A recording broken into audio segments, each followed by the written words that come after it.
Olá pessoal, sejam bem-vindos a mais uma aula de análise de sinais e sistemas.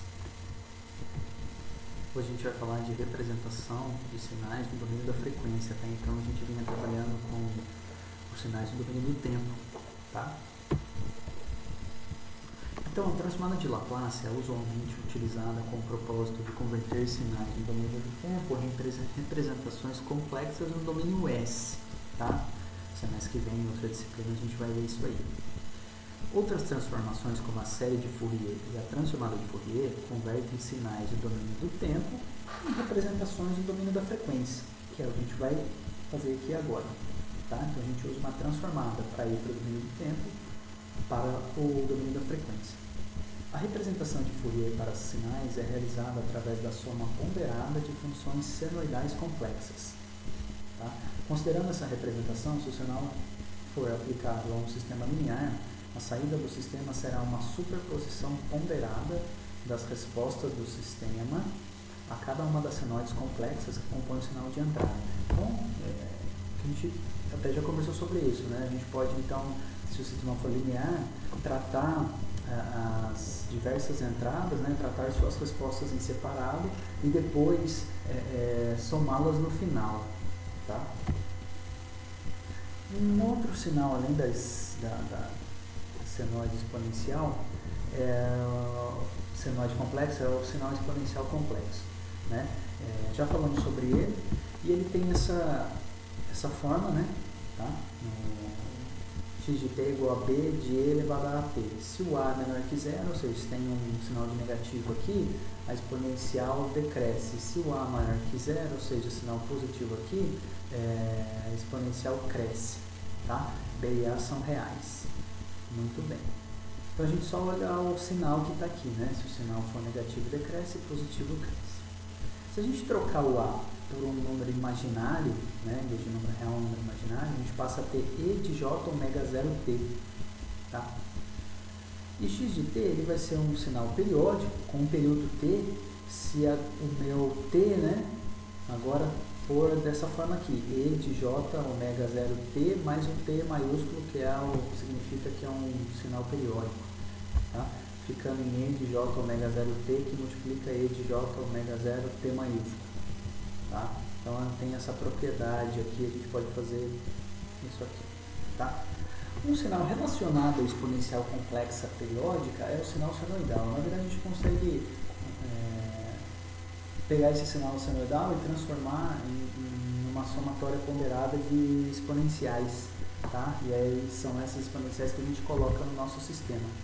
Só relembrando o modelo matemático da senoide, x de t é igual a amplitude máxima, cosseno ou seno, né? A diferença é 90 graus, de ômega 0, frequência angular, t, mais o φ, que é um deslocamento.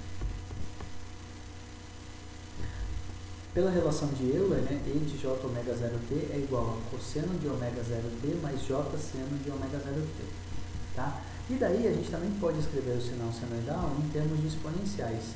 Então esse a cosseno de ômega 0t mais o φ vai ficar a sobre 2 e de j φ, que multiplica e de j ômega 0t, mais a sobre 2 e de menos j φ e de menos j ômega 0t. Tá? Então a gente consegue converter uma senoide em exponenciais complexas, uma senoide complexa também.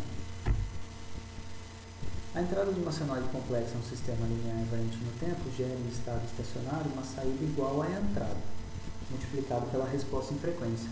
Né? Então se eu tenho uma senoide complexa na entrada de um sistema linear, a saída também é uma senoide complexa, multiplicado pelo h, que é a resposta do sistema, a resposta em frequência do sistema. Tá? A importância das exponenciais decorre do fato que a resposta de um sistema para uma entrada exponencial complexa é a mesma exponencial complexa com apenas uma mudança em amplitude. Tá? Então a gente vai ver aqui o conceito de autofunção e autovalor.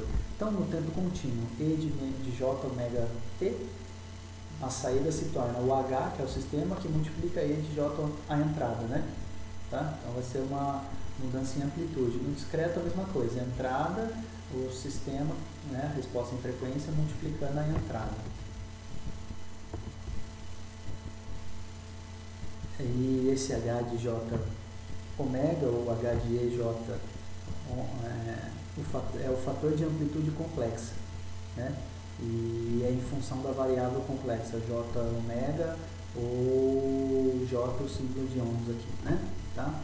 Tempo contínuo e tempo discreto. Um sinal para o qual a saída do sistema é uma constante vezes a entrada, que é o que está acontecendo com a gente aqui, né? A resposta em frequência está mudando a amplitude da entrada. É denominado autofunção do sistema, tá? E o fator de amplitude é denominado autovalor do sistema. Então vamos ver o que isso representa, né? Então considere um sistema para o qual a entrada x de t e saída y de t estão relacionados por um deslocamento de tempo de 3. Então y de t é igual a x de t menos 3. Tá? Se a entrada desse sinal for um exponencial complexo e de j2t, o que vai acontecer? Onde era t, a gente vai substituir por t menos 3, que é o deslocamento. E a gente aplica a propriedade distributiva aqui do exponencial, tá? E tornando-se uma multiplicação aqui, tá? Então e de j2t que multiplica e de menos j6. Nesse caso, o e de j2t é uma autofunção e o autovalor é o e de menos j6, tá?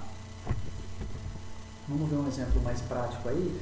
Considere um sinal de entrada. X de t é cosseno de 4t mais cosseno de 7t. Considere que para um sistema a entrada x de t e saída estão relacionados por um deslocamento de tempo de 3. Então, como a gente viu lá, y de t é x de t menos 3. Vamos decompor esse sinal em termos de autofunções, né?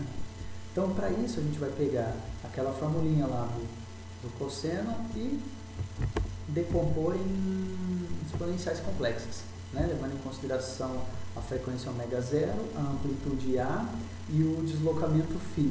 Tá? Quando não tiver deslocamento, o φ é igual a 0, por exemplo. Então tá aqui, coloquei a nossa fórmula. Agora a gente vai transformar aqui em exponenciais complexas o cosseno sem o deslocamento. Tá? Então, onde tem φ aqui vai ser 0. Né? Então, o 4t, a amplitude é 1, ômega 0 é 4 e o φ é 0. Aí vamos substituir aqui, né? 1, 0, 4, 1, aqui 0 e aqui 4. Aí a gente chega nesse cara aqui, né? Tá? Porque aqui, todo número elevado a 0 dá 1. Tá? Então, por isso que a gente fica com esse carinha aqui. A mesma coisa para cá, só que aqui o ômega 0 é 7, o φ é 0 e a amplitude é 1 também. Tá bom? Então, ficamos aqui com esse carinha aqui. Ó. Tá?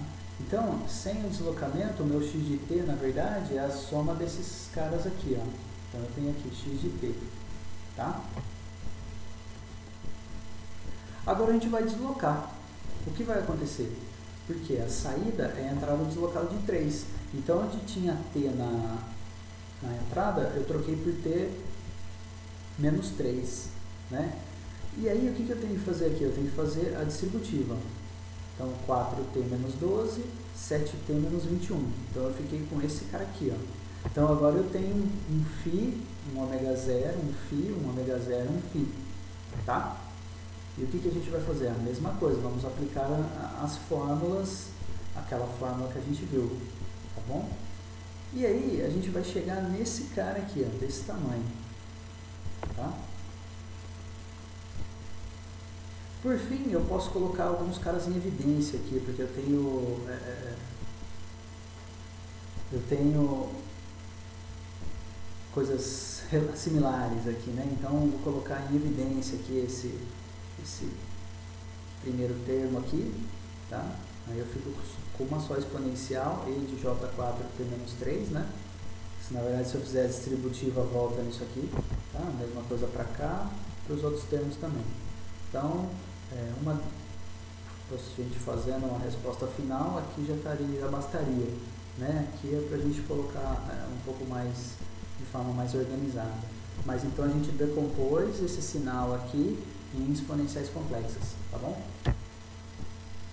Muito bem, depois você vai fazer um exercício similar a esse cara aí. Agora vamos falar então de combinações lineares de exponenciais complexas harmonicamente relacionadas. Né? Então o sinal é periódico, se x de t, se existe um período, né? X de t mais t maiúsculo para todo t. O menor t que satisfaz essa fórmula é o período fundamental. E a gente sabe que período é o inverso da frequência, né? E por sua vez ômega 0 é 2π sobre t ou 2πf. Tá? Temos dois sinais periódicos básicos aí, né? Que é o cosseno e a exponencial complexa, né? Os dois complexos. Ao sinal exponencial está associado o conjunto de exponenciais complexas harmonicamente relacionadas. E o que isso quer dizer? Está relacionado a esse ômega 0 aqui, a gente já vai ver, tá vendo? Então pegamos o exponencial aqui, tá? E eu tenho aqui um K que é o que? São valores inteiros multiplicando a frequência. Essa frequência é ômega 0, isso está relacionado aí a exponenciais complexas harmonicamente relacionadas. Cada um desses sinais tem uma frequência, né? Ômega 0, que é múltiplo de ômega 0 e periódico com o período t. Assim, uma combinação linear de exponenciais complexas harmonicamente relacionadas, né, pode ser descrita dessa forma aqui, ó. X de t é k de menos em somatória, né, de k igual a menos infinito até infinito, de ak são constantes aí, né, e de jk ômega 0t. Tá? E aí, substituindo ômega 0, eu tenho aqui 2π sobre t. Tá? E é periódica. Muito bem. Se k é igual a 0, né, x de t é uma constante, porque aqui está e elevado a 0 vai dar 1, vai ser ak. Né? Se k é mais ou menos 1, a frequência a frequência fundamental é igual a ômega 0, né? É a primeira harmônica, ou seja, o k é igual a 1 é o múltiplo de 1 de ômega 0. Tá? Então aqui seria 1. A partir do k, né, outro valor, por exemplo, k igual a 2, né, eu tenho o dobro da frequência, né, tá? E aí eu tenho componentes de segunda harmônica aí, metade do período. E o que é isso então? Essa é a representação por série de Fourier, tá? Onde eu tenho aqui então uma somatória, né, de constantes que multiplicam exponenciais, né, relacionadas harmonicamente por um fator k. Então vamos ver um exemplo aqui. Um sinal periódico com frequência fundamental 2π é expresso dessa forma. Então, somatória de k de menos 3 até mais 3, ak, né, e de jk 2π, que eu substituí aqui, né, porque o ômega 0 é 2π, que multiplica t. Né? A gente quer determinar a representação em série de Fourier e a gente tem esses fatores aqui, né? Tá? Esses coeficientes. Então A0 é 1, A1 que é igual a de menos 1 é 1 quarto, A2 que é igual a de menos 2 que é meio, A3 que é igual a de menos 3 que é 1 terço. Se eu não tivesse esses fatores aqui, existe uma integral que você consegue achar esses caras, mas não é a ideia aqui. Tá? Eu quero achar a representação em série de Fourier. Aí a gente começa, ó. Então eu preciso fazer k valendo de menos 3 até mais 3, né? Então começo. Para k menos 3, né, eu vou ter a x de t é igual a de menos 3 e de j menos 3, 2πt. Né? Esse fator a menos 3 é 1 terço. Multiplico por 2 aqui, ó, menos j6πt. Para cá é igual a menos 2. A de menos 2, E de J menos 2, 2πt. Meio E de menos 4Jπt. Né? Faço a multiplicação aqui e esse aqui vale meio. A mesma coisa para cá é igual a menos 1. 1 quarto E de menos J2πt. E continuo. Faço para 0, faço para 1, faço para 2 e faço para 3. Né? Aqui eu coloquei x0, 1, 2, 3, mas aqui é como se tivesse também. Aqui era o x de menos 3, x de menos 2, x de menos 1 e assim por diante. Tá? Então eu vou ter aqui harmônicas relacionadas aí. Aí eu junto, né, todos esses caras aqui, ó, tá? Que eu coloco dessa forma aqui. Tá? 1 mais 1/4 e de menos j, 2πt mais 1/4 e de j, 2πt. A mesma coisa para essa parte, a mesma coisa para essa parte. Né? Esse primeiro tem frequência de 2π, essa segunda parte aqui 4π, né? E essa parte aqui 6π. Né? Eu posso juntar esses dois aqui, ó, tá? Colocar em evidência aqui 1/4, né? Mais meio e de j4t menos j4πt, e 1/3 também, que multiplica e de j6πt mais e de menos j6πt. Tá? E aí eu posso usar aquela fórmula que a gente viu na primeira parte da aula, e da exponente, que a gente viu da senoide para exponencial, a gente pode usar para ir da exponencial para senoide, fazer o contrário. Tá bom? Então aí tem mais exercícios para vocês fazerem. Espero que a aula tenha sido proveitosa. Até mais.